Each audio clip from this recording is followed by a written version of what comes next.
मैं एक बहुत बदनसीब लड़की हूँ। खूबसूरती की वजह से सारे के सारे मर्द मेरे साथ सोना चाहते थे, क्योंकि मैं बहुत ही हसीन लड़की हूँ। यहाँ तक कि मेरे बाप ने भी मुझे नहीं छोड़ा। मेरे साथ मर्द जो चाहे जैसा चाहे कर सकते थे। एक दिन मेरे कमरे में एक लड़का आया। उसने मेरे साथ जो किया उसे जानकर आपके रोंगटे खड़े हो जाएंगे, क्योंकि उसने मेरे साथ आज मेरे दोस्त ने मुझे एक बेहद हसीन और खूबसूरत दिलकशी लड़की की तस्वीर भेजी थी। आज से पहले मैंने इतनी सुंदर, इतनी दिलनशी लड़की कभी नहीं देखी थी। देखने में उस लड़की की उम्र ज़्यादा नहीं थी, लगभग 19 साल की होगी। उस लड़की की फ़ोटो को देखकर मैंने उसी समय अपने दोस्त को कॉल की और उससे पूछा कि मैं इस लड़की के साथ एक रात गुजारना चाहता हूँ, क्या यह संभव है? तो वह कहने लगा, हाँ, यह लड़की बहुत हसीन है, वह एक रात के कम से कम 10,000 लेगी। मैंने कहा, इतनी खूबसूरत लड़की पर 10,000 तो छोड़, मैं 1 लाख भी देने को तैयार हूँ, बस तू मेरी सेटिंग करा दे। मेरा दोस्त कहने लगा कि ठीक है भाई, तू बस तैयार हो जा, मैं कुछ देर में सब कुछ सेट करके तुझे बताता हूँ। अपने दोस्त का फ़ोन रखने के बाद मैं तैयार हो गया। मैं इस लड़की से किसी भी तरह मिलना चाहता था। इसके बारे में बहुत कुछ जानना चाहता था। अब मैं अपने दोस्त की कॉल का इंतज़ार कर रहा था। मैं पेशे से एक रिपोर्टर हूँ और नई नई खबर ढूंढ कर निकालना मेरा काम है। मैं इस लड़की से मिलकर यह जानना चाहता था कि आखिर यह लड़की इस धंधे में कैसे आई, वह भी इतनी कम उम्र में। मेरा दोस्त अक्सर मुझे ऐसी लड़कियों की तस्वीर देता था जो सड़क किनारे होकर इस तरीके के काम किया करती थी। मैं तो बस यही जानने के लिए बहुत उत्सुक था कि इस लड़की की कहानी क्या है। मुझे यकीन था कि कहानी बहुत ही धमाकेदार होगी।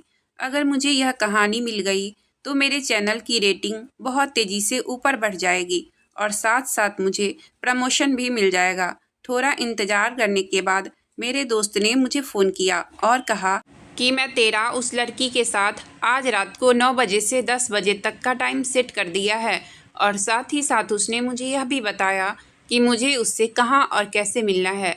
उसकी बताई हुई जगह पर मैं समय से पहले ही पहुंच गया था। वह बेहद छोटा सा गांव था जहां कच्चे और छोटे घर बने हुए थे। मेरे दोस्त के बताए पते पर पहुंचकर मैंने दरवाज़ा खटखटाया और अंदर से उस लड़की ने दरवाज़ा खोलते हुए देखकर मुझे मुस्कुराई और मुझे अंदर आने के लिए कहा। उसके पास से गुजरते हुए बहुत ही अच्छी खुशबू आ रही थी। मैं उसके कमरे में जाकर बैठ गया। थोड़ा मुझे अजीब तो लग रहा था, पर कुछ ही देर में वह लड़की खुद मेरे बराबर में आकर बैठ गई। वह फ़ोटो से भी कहीं ज़्यादा खूबसूरत थी। मैंने उस लड़की से कहा, तुम सामने वाले सोफे पर बैठो। वह मुझे बेहद हैरानी से देखने लगी और सामने वाले सोफे पर बैठ गई। जब मैंने उससे उसका नाम पूछा तो वह ज़ोर ज़ोर से हंसने लगी। जब मैंने उससे उसकी हंसी की वजह पूछी तो वह कहने लगी कि नाम भी क्या है, नाम तो कुछ भी हो सकता है। आप यहाँ जिस काम के लिए आए हो, मैं उस काम के लिए तैयार हूँ। और धीरे धीरे वह अपने कपड़े उतारने लगी और कहने लगी कि अभी के 1 घंटे आपके हैं, आप जो चाहे जैसा चाहे मेरे साथ कर सकते हैं। मैंने उसे हंसते हुए बताया कि मैं यहाँ पर तुम्हारे साथ किसी भी तरीके का कोई गलत काम करने के लिए नहीं आया हूँ। तुम तो मुझे बेहद खूबसूरत लगी हो। मैं बस तुमसे एक बार मिलना चाहता था, इसलिए आया हूँ। क्या तुम मुझे अपने बारे में बताओगी? मैंने जानबूझकर रिपोर्टर वाली बात उससे छुपाई थी ताकि वह बिना डरे और बहुत ही आराम से मुझसे बात कर सके। मेरी बातों को सुनकर पहले तो वह बहुत हैरान हुई, फिर कहने लगी कि मैं इतने सालों से इस धंधे में हूँ, आज तक मुझे एक भी आदमी ऐसा नहीं मिला जो मेरे पास आया हो, उसने मेरे साथ कुछ ना किया हो और जो मुझसे सिर्फ बात करने आया हो। रही बात इसकी, आप मेरे बारे में जानना चाहते हो तो मैं आपको अपने बारे में क्यों बताऊं? इतना समय हो चुका है इस धंधे में कि मुझे कुछ याद ही नहीं है कि मैं कौन हूँ और कहाँ से आई हूँ। उसकी आंखों में बोलते हुए आंसू आ गए थे और उसके शब्दों में बहुत दर्द था। धीरे धीरे उसने मुझे अपने बारे में बताना शुरू किया, जिसे सुनकर आप अपने आप को रोने से रोक नहीं पाएंगे। वह कहने लगी कि मेरा नाम दिव्या है। मेरी माँ मुझे बेहद प्यार करती थी, लेकिन शायद मेरा इस दुनिया में पैदा होना ही मेरी बदनसीबी थी। मेरे पापा तो मुझे और मेरी माँ को समाज के भरोसे छोड़कर चले गए। मैं उस समय सिर्फ 5 साल की थी। मेरे पापा को एक बेटे की चाहत थी। जब मैं हुई उसके बाद से मेरी माँ दोबारा कभी भी प्रेग्नेंट नहीं हो पाई। न जाने उन्हें क्या परेशानी हो गई थी। एक बेटे के इंतज़ार में मेरे पापा ने मेरी माँ के साथ 6-7 साल गुजारे थे, लेकिन जब उनको यकीन हो गया कि मेरी माँ दूसरी औलाद नहीं जन्म दे सकती, तो वह उनसे अलग हो गए। मुझे क्या पता था कि यह तो मेरी बदनसीबी की सिर्फ शुरुआत है। मेरे पापा हर रोज़ मुझे बहुत मारते थे और साथ ही साथ मेरी माँ पर भी बहुत जुल्म करते थे।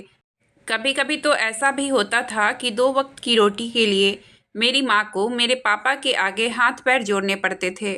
मेरी माँ मेरे पापा से इतना परेशान हो जाती थी कि वह मुझे भला बुरा कहने लगती थी, क्योंकि उन्हें कहीं न कहीं यह लगता था कि मेरी वजह से ही यह सब हो रहा है। मेरे पापा ने मुझे कभी भी मेरे नाम से नहीं बुलाया था, वह मुझे हमेशा बोझ कहते थे। मेरी माँ मुझे अक्सर कहती थी कि अगर तेरी जगह मैंने किसी बेटे को जन्म दिया होता तो आज मेरी यह हालत नहीं होती, और उसके बाद मुझे अपने गले से लगाकर बहुत ज़्यादा रोने लगती थी। मैं अपनी माँ की स्थिति समझ सकती थी। मैं जानती हूँ कि वह मुझसे बहुत मोहब्बत करती थी, लेकिन मेरे पापा की वजह से मजबूर भी थी। एक दिन ऐसा भी आया जब मेरे पापा हम दोनों को छोड़कर हमेशा के लिए कहीं चले गए। वह कहने लगे कि अब मैं तुम दोनों को नहीं पाल सकता हूँ, क्योंकि मेरी ज़िंदगी में अब एक ऐसी औरत है जो मुझे बेटे का सुख दे सकती है। तेरी माँ की तरह वह बांझ नहीं है। वह दिन मुझे बहुत अच्छे से याद है। उस दिन मेरी माँ बहुत रोई थी। वह इन सब के पीछे मुझे जिम्मेदार मान रही थी। अब मैं और मेरी माँ इस दुनिया में अकेले रह गए थे। मेरे नाना नानी तो बहुत पहले ही स्वर्ग सिधार चुके थे, और मेरी माँ को अपने भाइयों से किसी तरीके की कोई उम्मीद नहीं थी। उन्हें अक्सर यही लगता था कि इन सब की जिम्मेदार सिर्फ मैं हूँ। मैं अपनी माँ की नज़रों में खुद के लिए नफरत महसूस की थी। उस समय मेरी माँ की उम्र करीब 30 साल होगी। जब से पापा गए थे तब से 2 वक्त की रोटी भी हमारे लिए मुश्किल हो गई थी, लेकिन मैं उनकी बेटी थी। मेरा पेट पालने के लिए उन्होंने लोगों के घरों में काम करना शुरू किया। हर रोज ना जाने कितने ही मर्दों की हवस भरी नज़रों का शिकार होती थी। हमारी ज़िंदगी बहुत मुश्किल होती जा रही थी। एक दिन मेरी माँ की मुलाकात मोहल्ले में रहने वाले महेश अंकल से हुई थी। वह मेरे पापा के बहुत पुराने दोस्त थे और मेरी माँ को भी बहुत अच्छे से जानते थे। मेरी माँ को इस तरह से लोगों के घरों में काम करता हुआ देख उन्हें बहुत दुख हुआ था, क्योंकि महेश अंकल जानते थे कि मेरी माँ का मायका तो एक बहुत ही अच्छे परिवार से है, और मेरी माँ की यह हालत उनसे देखी नहीं जा रही थी। महेश अंकल मेरी माँ की हर संभव मदद करना चाहते थे, इसलिए उन्होंने मेरी माँ को शादी करने को कहा। महेश अंकल एक अच्छे परिवार से थे जिनका अपना घर था। महेश अंकल की शादी अभी तक नहीं हुई थी। मेरी माँ की मजबूरियों को देखते हुए उन्होंने मेरी माँ को शादी का प्रस्ताव दिया था। महेश अंकल में किसी तरीके की कोई बुराइयां नहीं थी। मेरी माँ शादी के लिए मना कर देती, वह मुझे भी मेरी माँ के साथ अपनाने के लिए तैयार थे। अब इससे ज़्यादा मेरी माँ को किसी और चीज़ की उम्मीद नहीं थी। परिवार में एक मर्द का होना बेहद ज़रूरी होता है। कुछ दिन बाद महेश अंकल ने मेरी माँ से शादी कर ली और मुझे और मेरी माँ को अपने घर लेकर गए। अपनी शादी के दिन ही महेश अंकल ने मुझे अपनी गोद में बहुत ही प्यार से उठाया और मुझसे कहा कि आज से तुम मेरी बेटी हो। दिन यूं ही बीतते जा रहे थे। महेश अंकल मुझे बहुत प्यार करते थे। शुरू शुरू में मैं उनको अंकल कहकर ही बुलाती थी, लेकिन एक दिन उन्होंने मुझे बहुत ही प्यार से समझाया, बेटा मुझे पापा कहा करो, तुम मेरी बेटी ही हो। अपने पापा का वह रूप तो मुझे आज भी याद है। उनके आगे महेश अंकल को पापा कहना मेरे लिए थोड़ा मुश्किल था, लेकिन उनके प्यार को देखकर धीरे धीरे मुझे भी उनसे बेहद प्यार हो गया, और मैं अपने पापा को तो जैसे भूल ही गई। उस दिन से महेश अंकल ही मेरे पापा थे। वह एक बहुत बड़ी कंपनी में काम करते थे। उनके पास पैसों की कोई कमी नहीं थी। उनसे शादी के बाद मेरी माँ ने लोगों के घरों में काम करना छोड़ दिया था। अब मेरी माँ की ज़िंदगी बहुत अच्छी गुजर रही थी। किसी तरीके की कोई कमी नहीं थी हमारी ज़िंदगी में। अच्छा खाना पीना, रहन सहन सब था। अब तो हर रात मैं दूध पीकर ही सोती थी।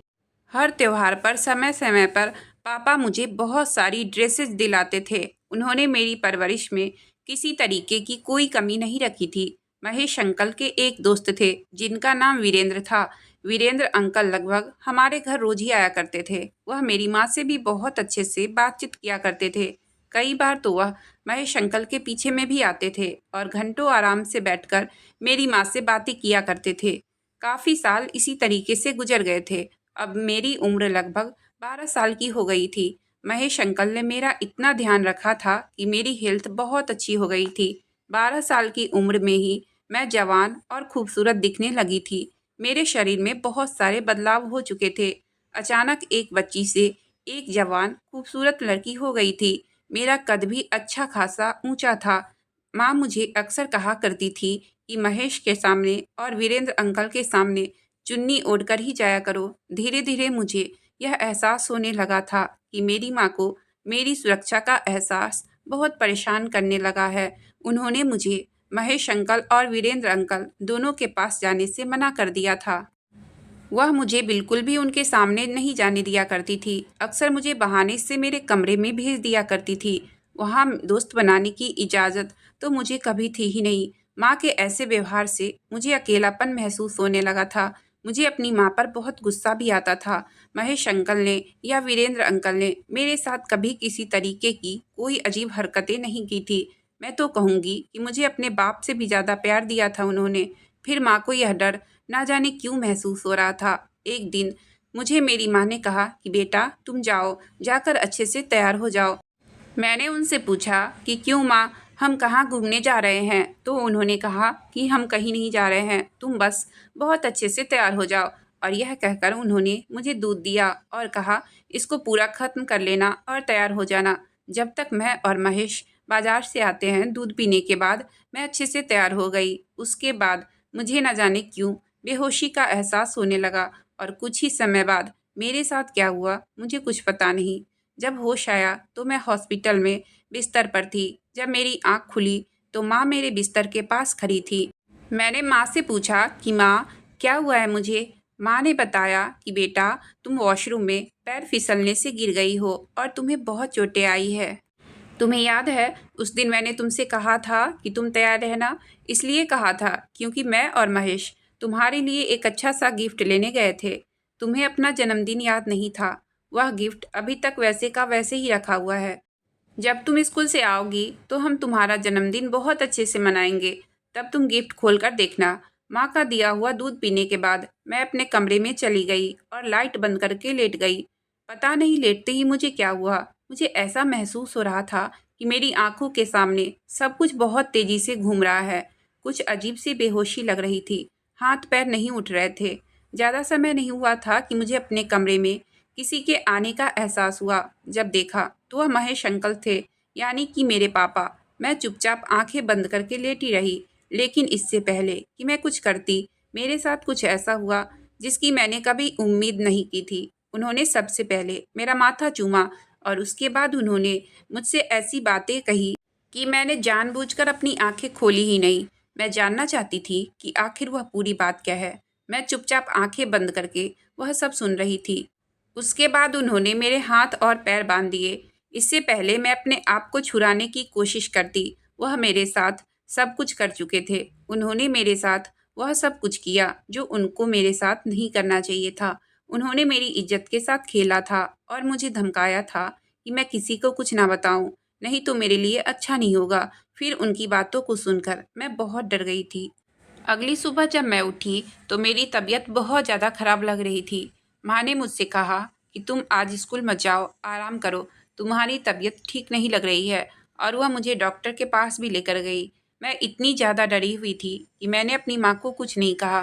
कुछ देर में डॉक्टर ने मेरा चेकअप किया और उन्होंने माँ को कुछ बताया। डॉक्टर की बात सुनकर माँ के पैरों तले से ज़मीन खिसक गई। डॉक्टर ने माँ को कहा कि आपकी बेटी प्रेग्नेंट है। मुझे तो यकीन ही नहीं हो रहा था कि यह क्या बोल रहे हैं।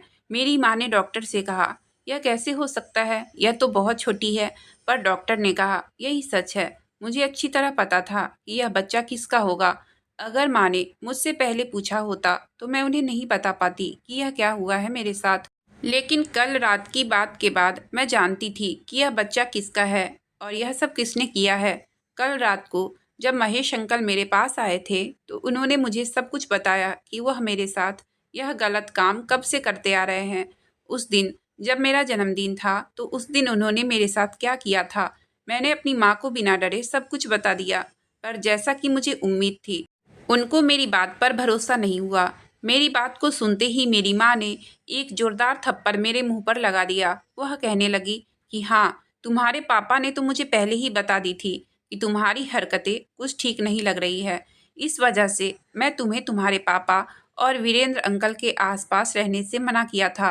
मैं तो यह चाहती थी कि वह लोग तुम्हारे बारे में कुछ गलत राय न बनाए, लेकिन महेश बिल्कुल ठीक थे।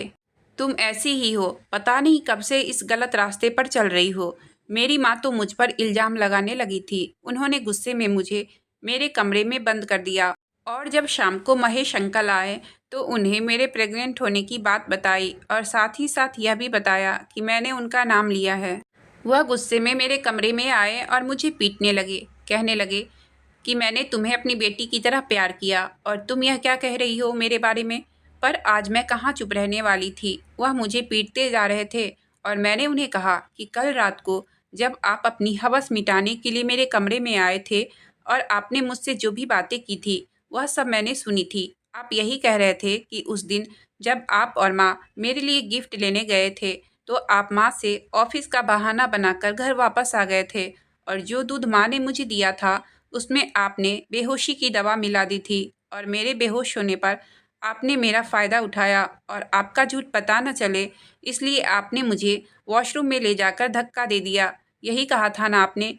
मेरी बात सुनकर वह ऐसे कर रहे थे कि जैसे यह सब झूठ है। वह मुझे और भी ज़्यादा पीट रहे थे और मेरी माँ को कहने लगे कि कैसी बेटी पैदा की है तुमने। मैंने इसको अपनी बेटी जैसा प्यार दिया और यह आज मेरे ऊपर ही इल्ज़ाम लगा रही है। मेरी माँ अभी तक इस स्थिति में नहीं थी कि वह सही गलत में फ़र्क कर पाती।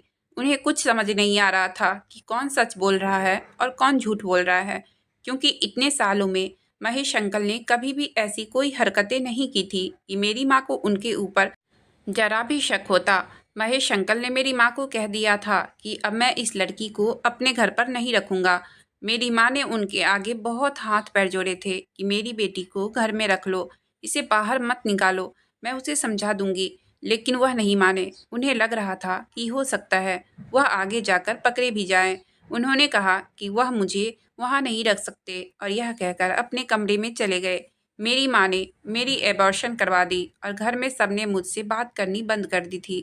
मेरी माँ को तो लगता था कि उनकी यह शादी भी कहीं मेरी वजह से ही ना टूट जाए। मैं कमरे में पड़ी रहती थी। मौका पाकर महेश अंकल मेरे पास आते थे और अपनी हवस मिटाते थे। मैं चुपचाप लाश की तरह पड़ी रहती थी। मैं क्या बोलती? मेरी बात को सुनने वाला कोई नहीं था और ना ही कोई यकीन करने वाला था। फिर वीरेंद्र अंकल का भी हमारे घर में आना जाना बहुत ज़्यादा बढ़ गया था। उनकी नज़रों में भी मेरे लिए गंदगी दिखाई देने लगी थी। मेरी माँ को तो मुझ पर भरोसा था ही नहीं। इन सब बातों से मुझे बहुत तकलीफ पहुँचती थी। एक दिन मैंने वह घर छोड़ दिया और दूसरे शहर में रहने चली गई। वहाँ जाकर मैंने नौकरी ढूंढना शुरू कर दिया, लेकिन मेरी जवानी मेरी मुसीबत बन गई थी। एक दिन मुझे मेरी एक दोस्त मिली। उस लड़की ने मुझसे इस काम के बारे में बताया। उसने मुझसे कहा कि इस काम में कम समय में बहुत पैसा है। मेरे पास तो खोने के लिए वैसे भी कुछ नहीं बचा था। सब कुछ तो मैं पहले ही गवा चुकी थी और मेरे पास पैसे बिल्कुल नहीं थे। अगर मैं कोई नौकरी करती तो भगवान जाने मुझे कब पैसे मिलते और मेरी ज़रूरतें कैसे पूरी हो पाती। इसलिए मैंने इस काम को चुना, जहाँ पर लोग पैसे देकर मेरे वक्त को खरीद लेते हैं। कभी थोड़ा काम तो कभी थोड़ा ज़्यादा। अपना कुछ समय मैं मर्दों को देती हूँ और वह मुझे पैसे दे जाते हैं। कई बार तो मेरे पास ऐसे ऐसे मर्द भी आते हैं जो मुझे इतनी तकलीफ़ें पहुँचाते हैं कि मैं तुम्हें बता भी नहीं सकती हूँ। लेकिन वह तकलीफ़ मेरे परिवार की तकलीफ़ से बहुत कम है। महेश अंकल ने मुझे तकलीफ़ दी है, उसके आगे मुझे हर तकलीफ़ कम ही लगती है। ज़िंदगी में तो बाप का सुख था ही नहीं। यह बात बोलते हुए उसकी आंखों से आंसू बहे जा रहे थे। मैं खामोशी से यह सब बातें सुन रहा था। मैं एक छोटा सा रिकॉर्डर लेकर वहाँ पर गया था। उसकी बोली हुई सारी बातें उसमें रिकॉर्ड हो गई थी। उसने पहले से ही इतना धोखा खाया हुआ था कि मुझे इतनी हिम्मत नहीं थी कि मैं उसे और कोई धोखा दे पाता। मैंने उसे सब कुछ सच सच बता दिया कि मैं एक रिपोर्टर हूँ और मैंने तुम्हारी बोली हुई हर एक एक बात को रिकॉर्ड कर ली है। जब मुझे तुम्हारे बारे में पता चला तो मैं यहाँ आ गया। मेरी बातों को सुनकर वह बहुत हैरान रह गई थी। मैंने उससे कहा कि अगर तुम चाहोगी तभी मैं यह न्यूज़ आगे चलाऊंगा। अगर तुम मना करोगी तो मैं इसे अभी यहीं पर डिलीट कर दूंगा। तुम जैसा कहोगी वैसा ही होगा। मैं दोनों ही बातों में तुम्हारा सम्मान करूंगा। वह रोते हुए मुझसे कहने लगी कि अगर आप इस न्यूज़ को चलाएंगे तो आपको क्या मिलेगा। मैंने उससे कहा कि शायद कोई लड़की इस तरीके के लोगों से बच जाए और उसको कोई मदद हासिल हो और उसे इतनी हिम्मत आ जाए कि इस बारे में वह खुलकर बात कर पाए। उसने मुझसे कहा कि आप इस न्यूज़ को चला सकते हो। मैंने वैसा ही किया। अगर आपको कहानी अच्छी लगी हो तो प्लीज़ वीडियो को लाइक और चैनल को सब्सक्राइब करें। आपका बहुत बहुत धन्यवाद।